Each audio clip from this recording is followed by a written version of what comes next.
The self hidden in the cave of the heart. From Chandogya Upanishad.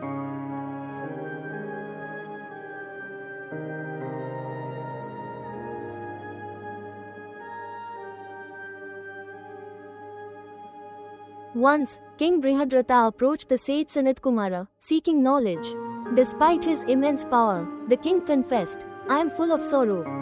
I do not see meaning in this world of conflict and impermanence. Teach me, O Master, about that which is beyond death." With compassion, the sage directed his attention not outward, but inward. Sanatkumara taught, "In this body, the city of Brahman, there is a small lotus, a house, and within that a tiny space. That is the abode of the self. This inner space, Dahara Akasha, is not limited by the size of the heart. Within it lies the infinite, the self, untouched by sorrow." Just as the vast sky is reflected in a small pot of water, the Brahman resides in this heart lotus of each being. The seeker asks, what lies within that space in the heart?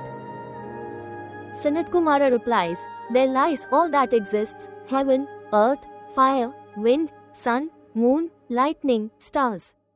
Whatever exists, this is all contained within it. It is Brahman. Yet this Brahman cannot be seen with the eyes, nor grasped with the hands.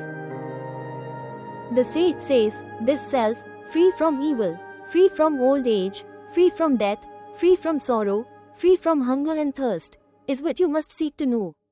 This Atman does not act or react. It is the witness, pure, eternal, and blissful.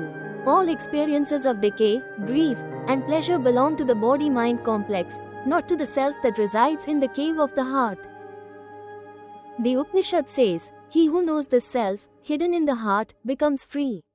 He becomes a knower of Brahman, and in him all desires are fulfilled. This is the essence of self-realization, to shift identity from the outer shell to the inner essence. Thus, the sages of the Upanishads point not to the stars, but to the lotus of the heart. Within you lies that which is beyond birth and death, that which is infinite yet intimate, that which knows no fear. Meditate upon the self within, the silent witness in the cave of your own being. There lies freedom, forever.